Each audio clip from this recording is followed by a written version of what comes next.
Basketball Hall of Famer Isiah Thomas went on this idiot Jason Whitlock's show on Glenn Beck's The Blaze. That tells you all you need to know right there about this. And so they had a long conversation about race and some other issues, and the national anthem came up. And, you know, you've got white folks like Megyn Kelly and Bill Maher and others who are all upset and mad. Oh, this is separating us and all this sort of stuff like this. And I saw this and I was like, you know what? I got to weigh in on this because there were some things that are factually not correct. But also I want to explain to you really what is at play here while all of a sudden this is a thing. So go ahead and roll it. You said that we have to eliminate the race box, right? Yes.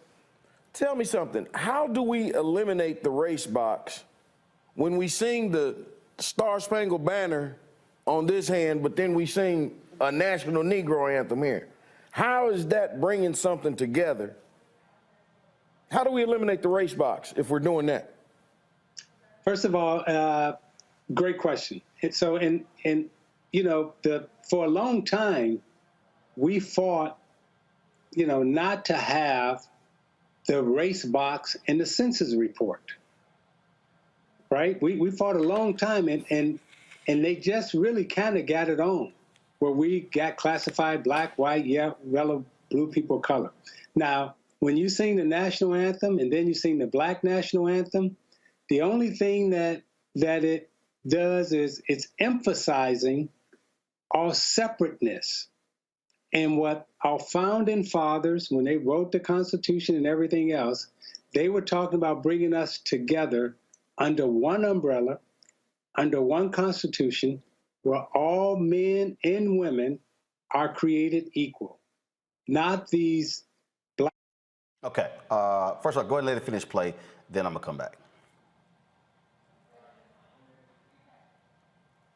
White, red, yellow color boxes. You know, we were aspiring to be that. Come back, so stop. when you sing those two different anthems. Okay, so here's the deal. So, not true, Isiah. Declaration of Independence says all men are created equal, not women. When they said all men are created equal, they meant white men. They didn't even mean all white men. They really meant white landowners. One of the mistakes that we have in this country is that, I keep telling y'all, there's a difference between learning his story and learning history. And the reality is we have been sold a fallacy in the United States. We have been sold a fallacy that America is great and wonderful and things were done the proper way and we're the greatest democracy. God loves us more than anybody else in the world. That's America. That's what we've been sold. What we have to understand is that there's no such thing as the framers wanted everyone to be created equal. That's simply not true. Why? Because they wrote it. They said it.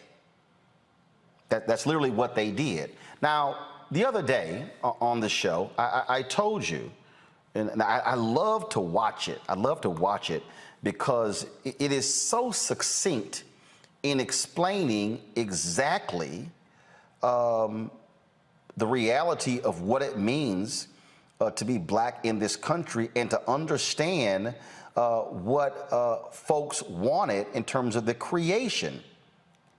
Here's Barbara Jordan, 1974, in her Watergate testimony. Listen. Jordan, purpose of general debate, not to exceed a period of 15 minutes. Thank you, Mr. Chairman. Jordan. Mr. Chairman, I join my colleague, Mr. Rangel, in thanking you for giving the junior members of this committee the glorious opportunity of sharing the pain of this inquiry.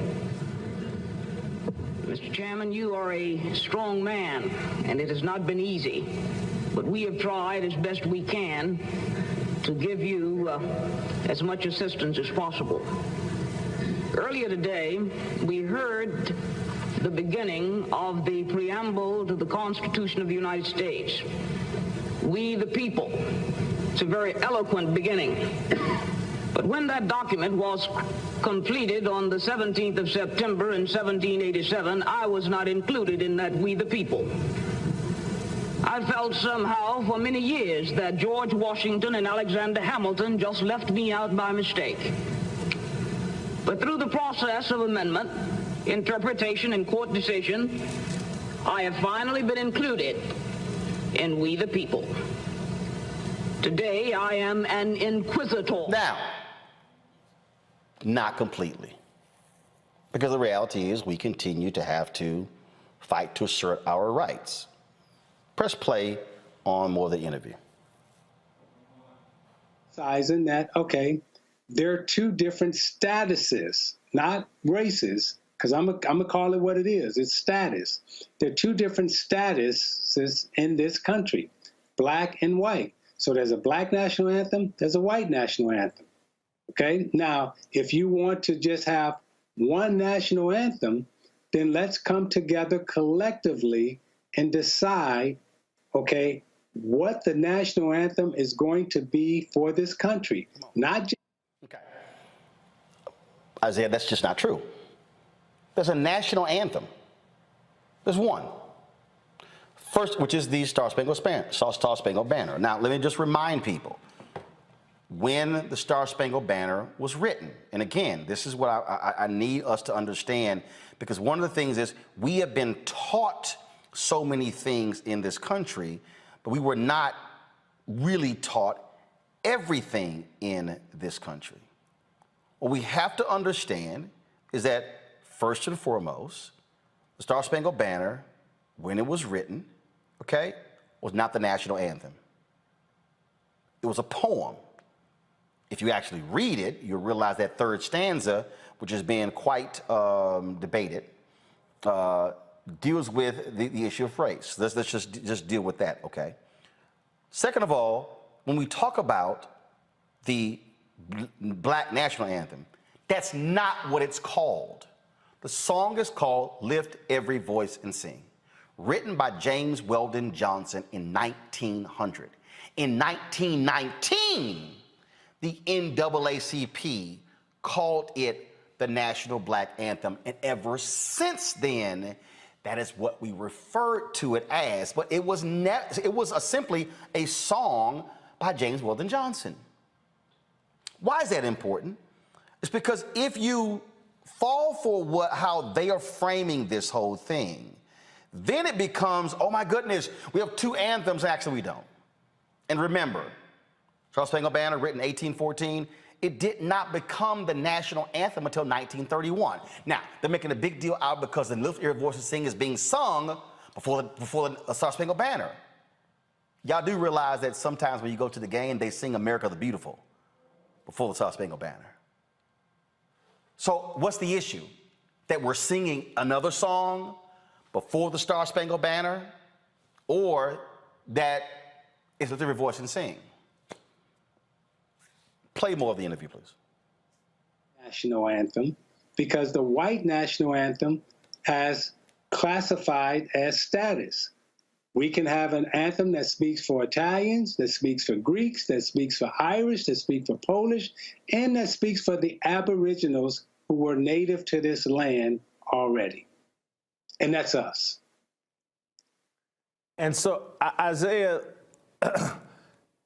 the only thing, what you just said, takes us down the path that they want us to go down.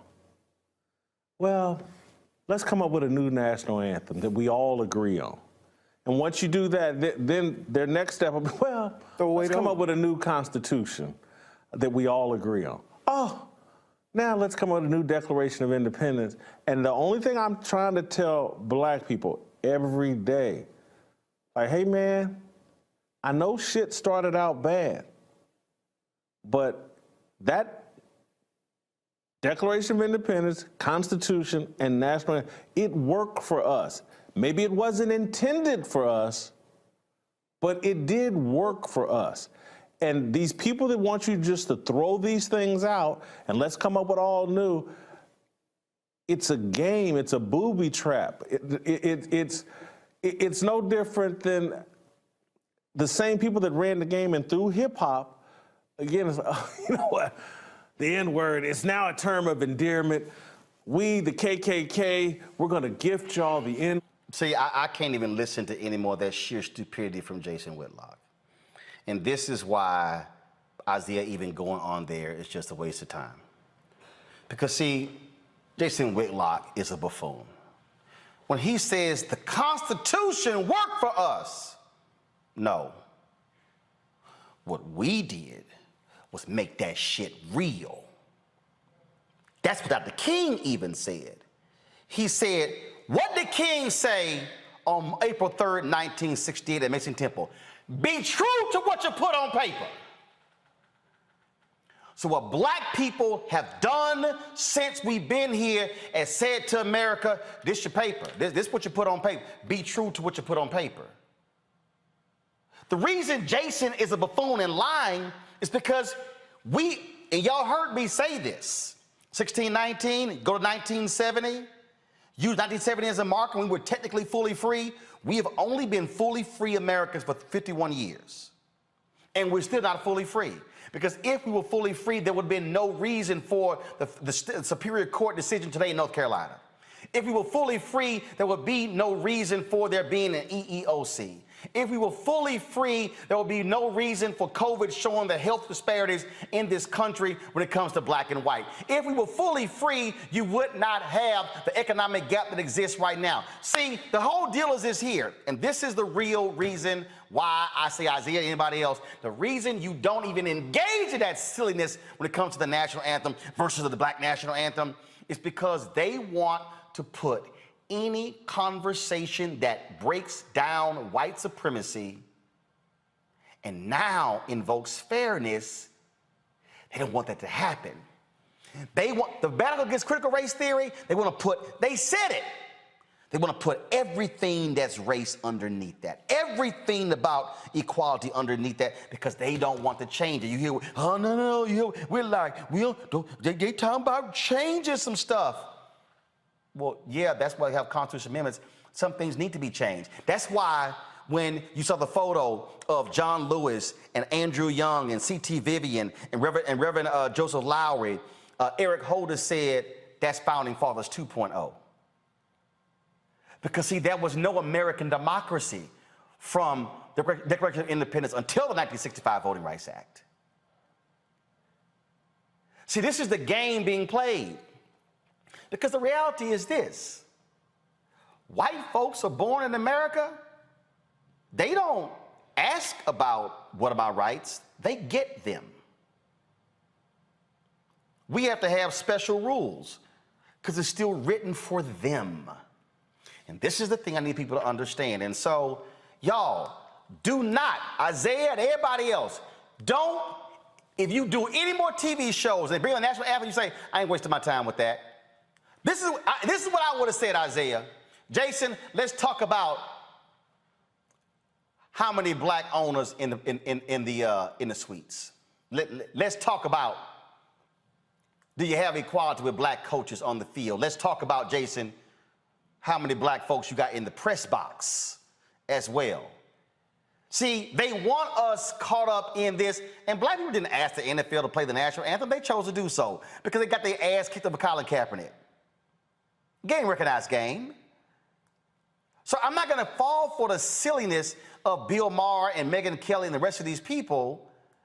We're going to deal with the reality of where we stand in this country, and that, folks, is what must happen. Let's go right now to our good friend, Gerald Horne. He is the author of numerous books, The Bittersweet Science, Racism, Racketeering, and the Political Economy of Boxing. As a professor at the University of Houston in Houston, Texas. He also has another book we've talked on the show about.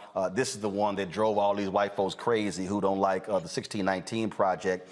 It is called The Counter-Revolution of 1776, Slave Resistance and the Origins of the United States of America. And Gerald, always glad to have you here.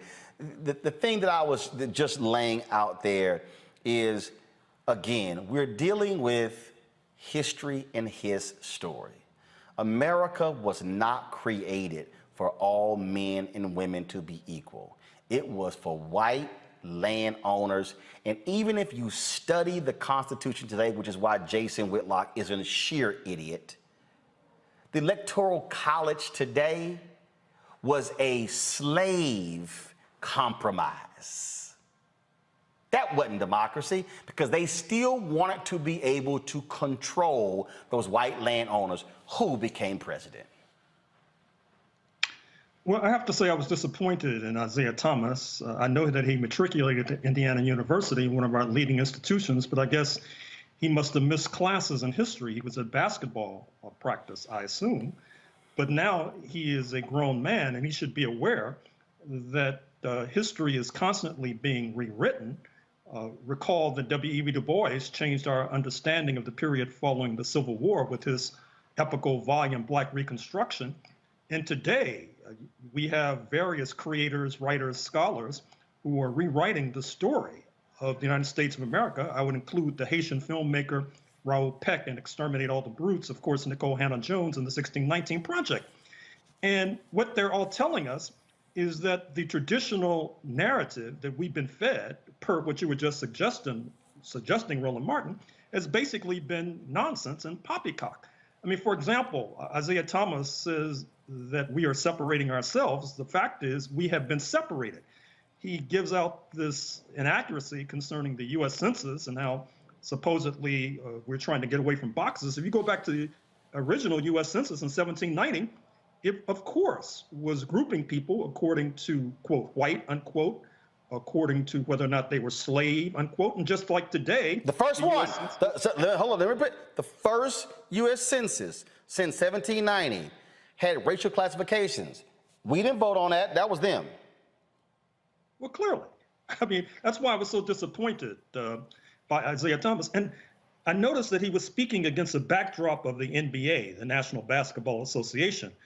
And I would assume that the NBA would want to dissociate itself from his inflammatory and indeed ignorant remarks because they're quite misleading at the end of the day. And I'm happy to see, Roland, that you mentioned the third stanza of the Star-Spangled Banner, which in no uncertain terms denounces the black population, because recall that that anthem was written by a slave owner, Francis Scott Key, during the war with Britain, 1812 to 1815, and he was denouncing the black population because the British were offering us a better deal, and so we defected to their side, helped them to burn down Washington, D.C., and then fled on British boats to Trinidad and Tobago, where our descendants continued to reside. And so Francis Scott Key was very upset by that development. That's why he denounces it. It's one of the rare national anthems that singles out for denunciation a significant portion of the citizenry. See, the thing, but see, here's what you're dealing with here. And you hear Isiah talking about status and class and in terms of, in terms of race and black. But the issue for me, which is the most fundamental issue, is what's the agenda of the person I'm talking to? The agenda of a Jason Whitlock, and I don't know who that fool was he was talking to on the set, and Glenn Beck's The Blaze ain't got nothing to do with black liberation. And see, when you hear, again, a Whitlock talking about, these people, to go from rewriting the Constitution to hip hop. I mean, his arguments are so weak because what we have to understand when you are a student of history, when you are a student of this country, when you are a student of how this was constructed, what we are dealing with today and what we've been dealing with since 1619, what we were dealing with during the period of Reconstruction, what we were dealing with during the 92 years of Jim Crow, what we were dealing with during the Civil Rights Movement, the Black Freedom Movement, and ever since then has been an unwinding of this tightly wound, knit ball of white supremacy. And we have been trying to peel this thing back and unwind it. If you tear a baseball apart and you begin to pull the string and tear it apart, what you're trying to do is unwind this tightly wound ball that has constrained and constricted black people from being real, true American citizens. And when Jason says these things, what Isiah's response should have been is, the changes have to be made because police departments today were slave patrols yesterday. And when you see their actions today, they're rooted in their history. When you look at the housing issue in America, look at redlining, the lack of access to capital, all of these things can all trace back to that very document that Whitlock was praising, as if somehow that document serves as the true freedom piece for black people. You can't say it is when the document itself was designed to choke us. This is a very serious conversation we're having, and I hope your audience realizes that. As you suggested a few moments ago, in state legislatures across the United States, there's this demagogic attack on what's called critical race theory. Now, the attacks on critical race theory really are misleading. In fact, what you just sketched and outlined, Roland Martin, in some classrooms, particularly in the South right now, you could have a teacher being fined for telling the truth. Or fired. And so, yes. Or fired. And so that's why this is very serious, because what I'm afraid to say, Isiah Thomas and Jason Whitlock were feeding in to this right-wing ideology, which at the end of the day may well come to bite them in the behind. And the fact that they don't even realize it makes it even more disturbing and troubling. I'm gonna pull my panel in here as well. And look, I talked to Isiah and today, and I said, look, I sent him a text and I said, I'm gonna talk about this on the show. Isiah is supportive of the show, joined our fan club early on. And the thing that he said is that, he said, I really wanted to, he said the focus should really be on these birthing rights, if you will. And that is, again, if you're white in this country, what do you get when you're automatically white and we're still fighting for these battles?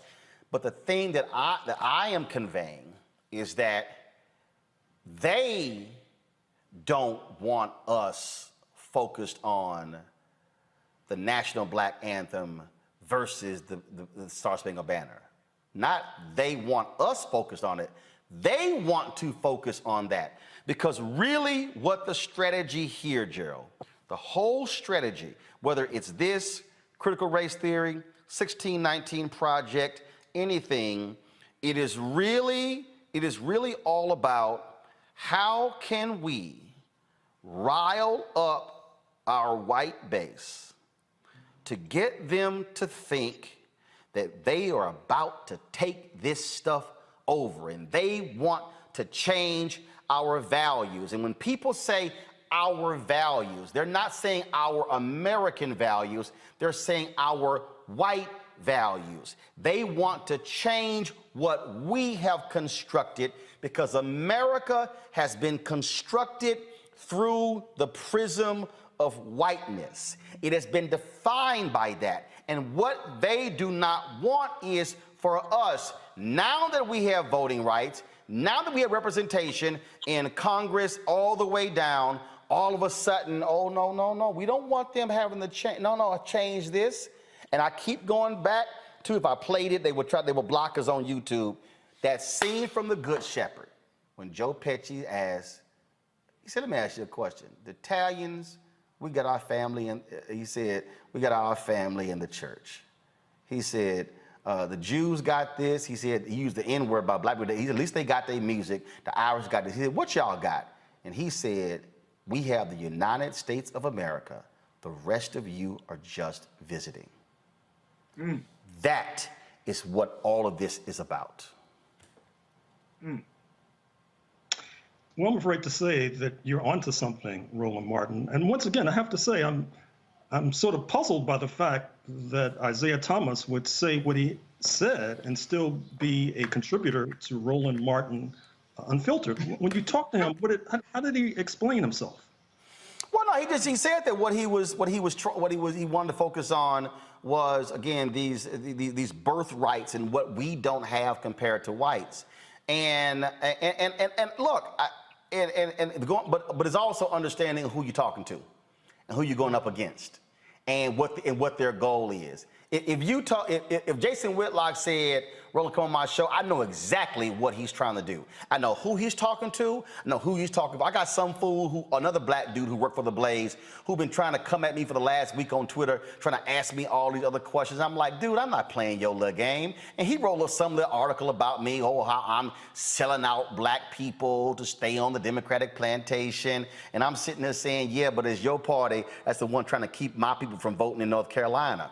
And so the thing that I want African Americans, whether you are basketball players or football players or singers or entertainers or whatever, is to be fully cognizant of this really intensive effort to keep us from actually asserting our rights. Because I'm telling you, Gerald, all these people not fully understanding, because they got to be asking, wait a minute, how all of a sudden, hell, the NFL and NBA, they've done lift every voice and sing before games before. Why all of a sudden now it's an issue? Who all of a sudden plucked critical race? Gerald, this is my 13th black media experience. Do you realize in the previous 12, I never even heard of critical race theory? And that's black. I've been black, 3 black newspapers. Tom Joyner, BlackAmericanWeb.com, Savoy Magazine, Major Broadcasting Cable Network, Dallas Examiner, Essence, Ebony. I can go on. All of a sudden, where's it coming from? I keep telling people all of this, and my book, White Fear, is coming out in the first quarter next year, y'all. It all emanates from this question that was asked in 2009 after Obama got inaugurated.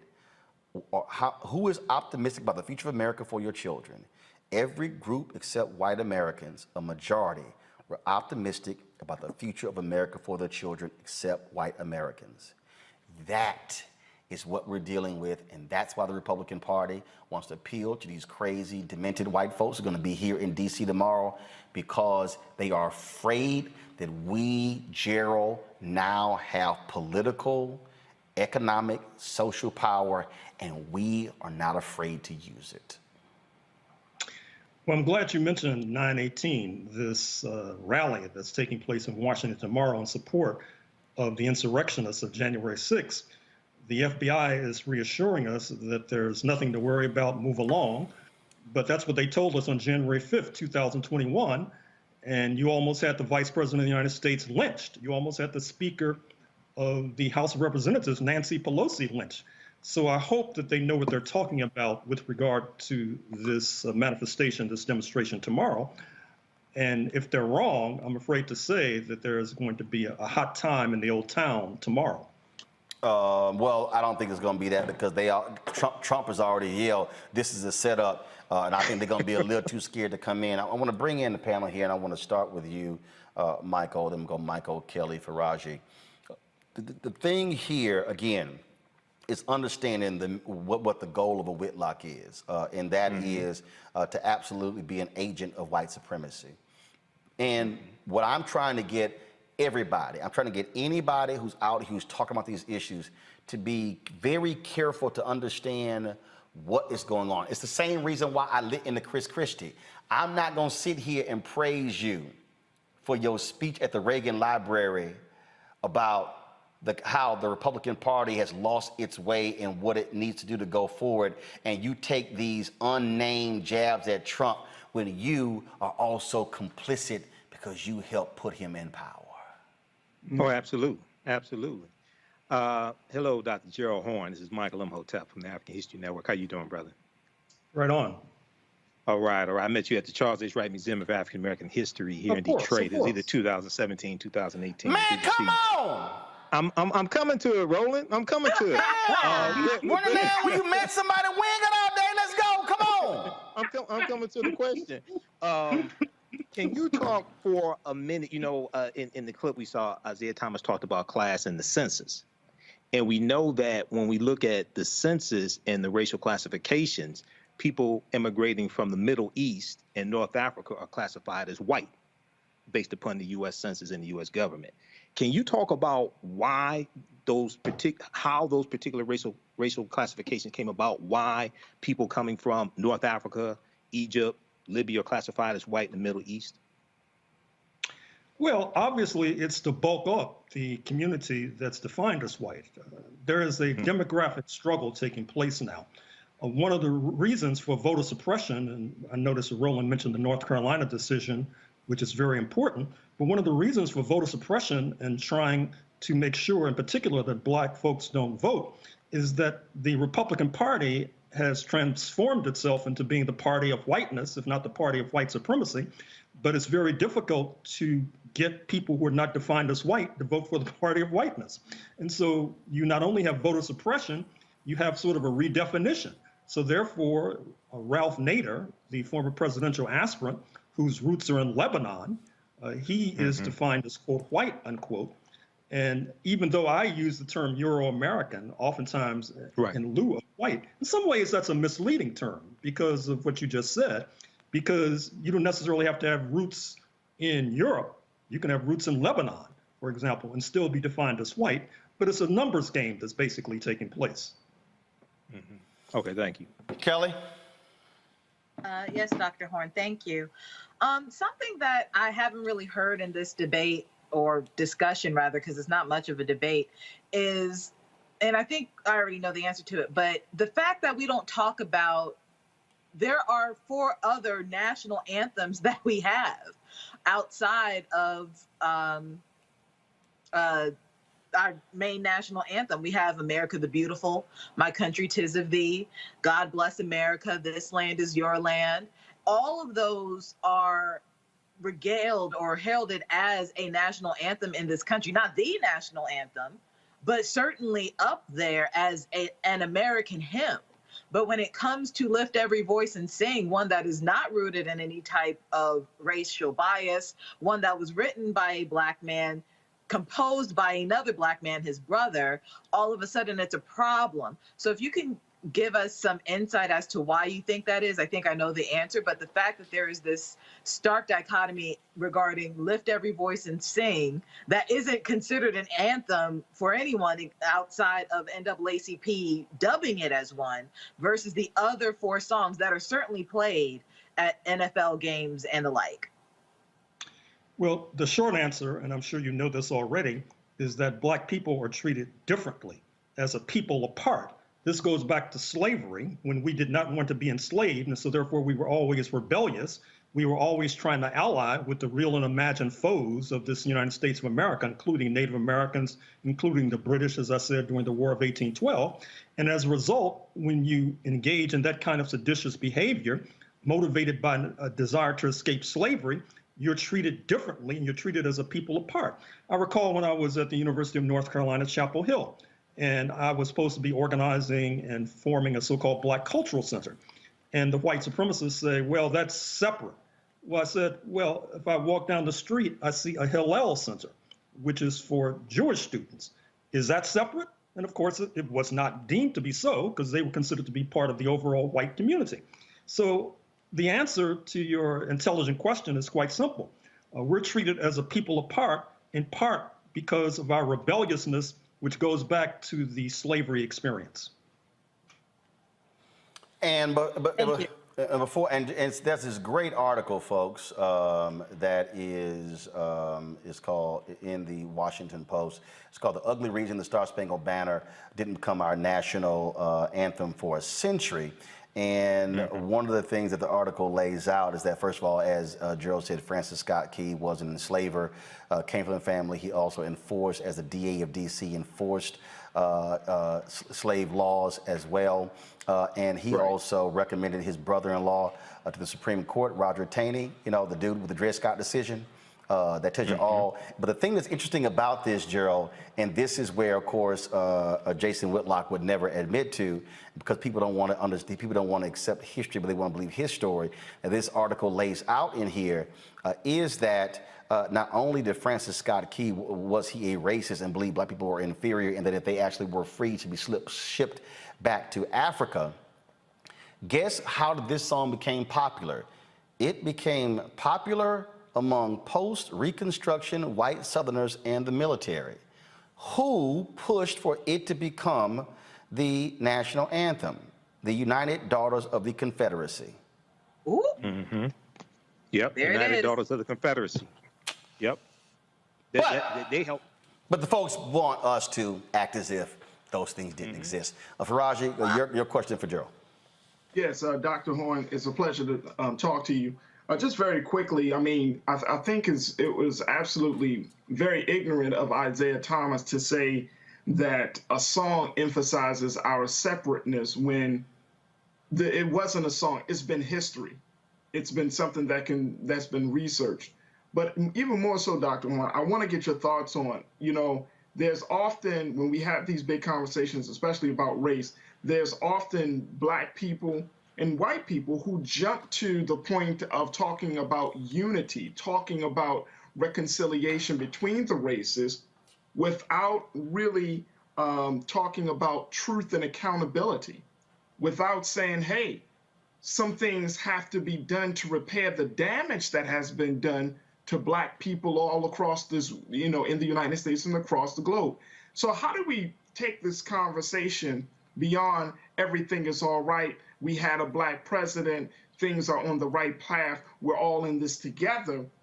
How do we kind of step back a little bit to really look at the issue of, let's look at the truth of the history, and this is the part that I think scares both black and white people, somebody has to take accountability. White people have to take accountability for what they have done to our people. It's not enough just to say we give you a little bit here, we got a couple of celebrities there.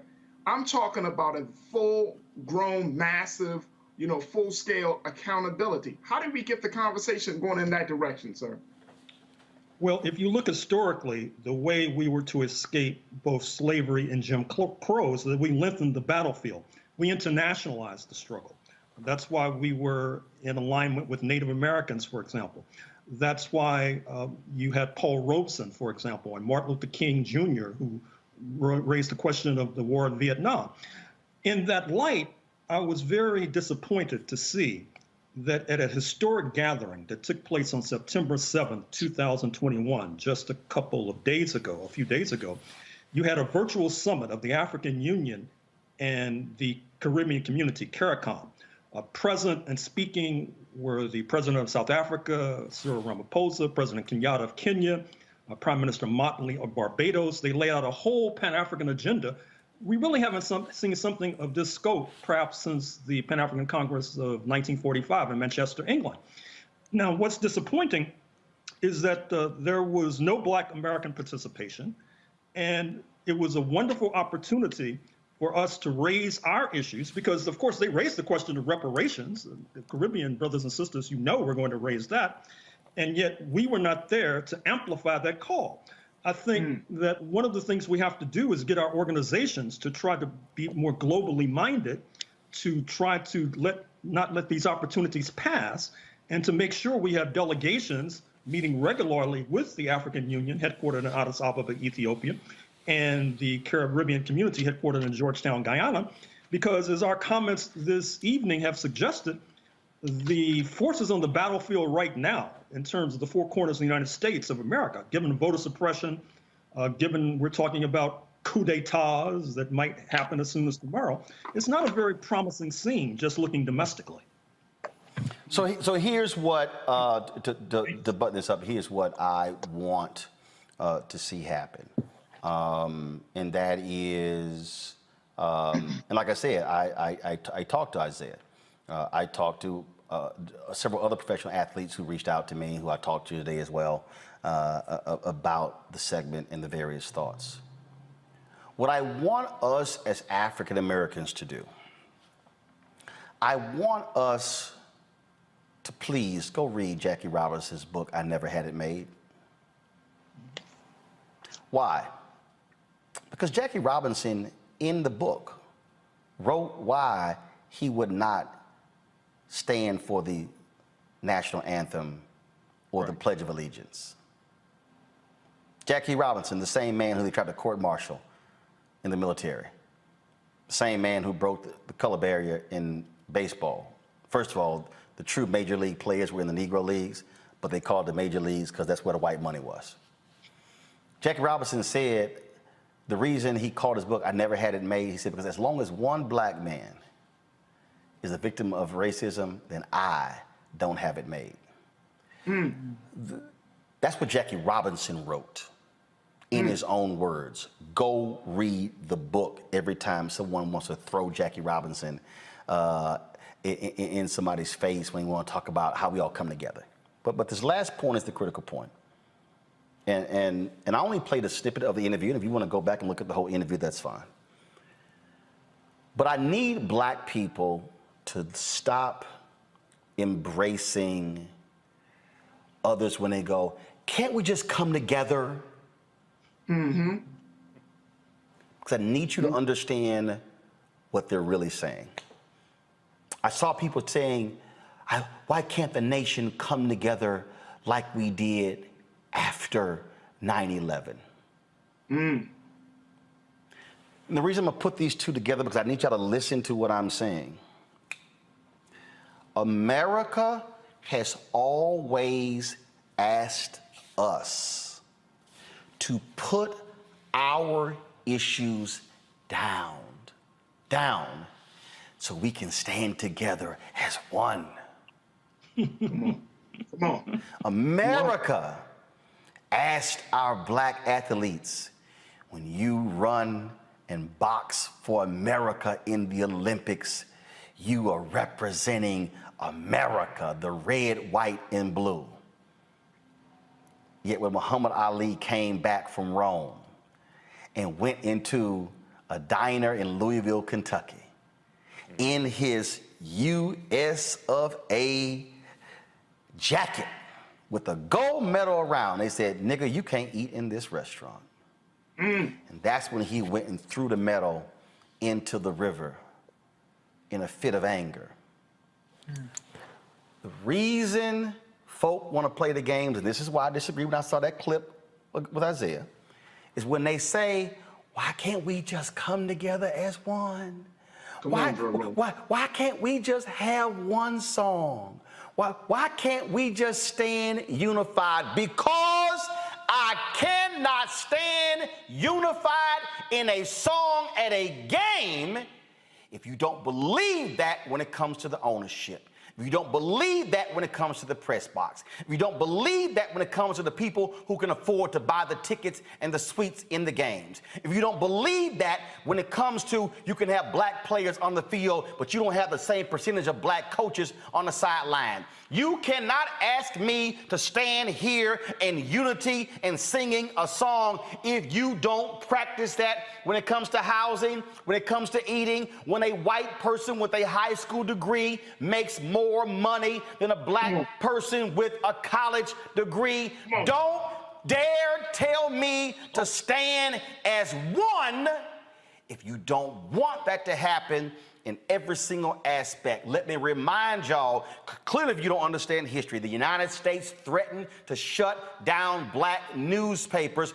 All you gotta do is read Gerald Horne's book on Claude Barnett and the Associated Negro Press. Read Ethan McKay's book on the Chicago Defender. They threatened to shut down black newspapers during World War II because they dared to write about fascism and racism. Y'all need to go look up, Google this, the Double V campaign. Google the Pittsburgh Courier and what they created when they say we're gonna fight against racism at home and abroad. They threatened to put black publishers in prison because they said you are creating tyranny and committing treasonous acts for writing about racism in the U.S. Armed Forces. They said this is no time for you to be focused on racism. This is where we are supposed to stand as one. And the history will tell you when black soldiers came back from World War II, they put white German POWs in front of the black soldiers. History will tell you that when they got back to those depots in the United States, black soldiers and white soldiers had gunfights because although they were so-called on the same team in Europe, when they got back, the white soldiers said, nigga, we gonna kill you. And that's why black soldiers were lynched in their uniforms. That's why Byron Della Beckwith struck down Medgar Evers, an armed forces veteran, in his own driveway. So please, I don't want to hear the bullshit about can we all be as one singing a song, because if you don't want to stand with me on fighting racism, sexism, and bigotry, I don't want to hear a damn thing about you trying to sing a song with me. Come on. Folks, I can't give y'all one Gerald Horne book to write, to look at. Go to my computer. Gerald got about 4,000 books. You check them all out. Again, I told y'all about the counter-revolution of 1776, slave resistance, and the origins of the United States of America. You should check out White Supremacy Confronted, U.S. Imperialism and Anti-Communism versus the Liberation of Southern Africa from Rhodes to Mandela. Also, I told you the rise and fall of the Associated Negro Press, Claude Barnett's Pan-African News, and the Jim Crow Paradox. I have absolutely read that one. And so there's another one on here that I gotta recommend. Oh my goodness, where is it? Where is it? I told y'all Jared got all these doggone books. I'm trying to get to all of them. And of course, a couple of books, obviously, on W.B. Du Bois. And then I gotta get this one, The Color of Fascism, Lawrence Dennis, Racial Passing, and the Rise of Right-Wing Extremism in the United States. Yeah, I got to get that one right there, y'all. Gerald, it's always a pleasure to have you here. Distinguished professor from the University of Houston, my hometown. Thanks a bunch. Thank you for inviting me. Yes, sir. Folks, back to our Roland Martin Unfiltered video in just one moment. It's time to be smart. Roland Martin's doing this every day. Oh, no punches! Thank you, Roland Martin, for always giving voice to the issues. Look for Roland Martin in the whirlwind, to quote Marcus Garvey again. The video looks phenomenal, so I'm really excited to see it on my big screen. Support this man, Black Media. He makes sure that our stories are told. See, this difference between Black Star Network and Black-owned media and something like CNN. I got to defer to the brilliance of Dr. Carr and to the brilliance of the Black Star Network. I am rolling with Roland all the way. Honored to be on a show that you own. A black man owns the show. Folks, Black Star Network is here. I'm real revolutionary right now.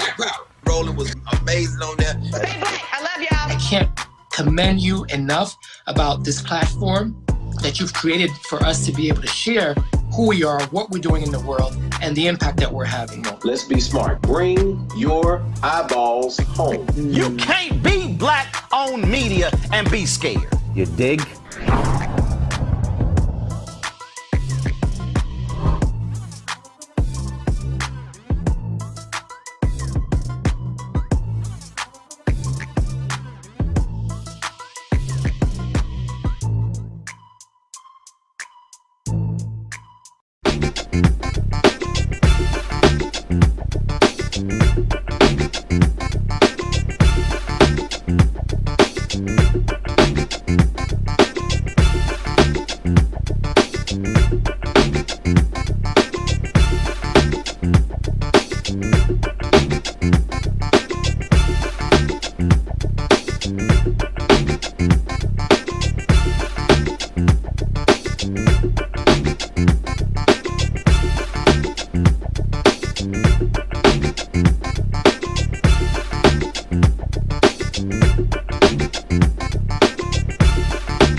Peace.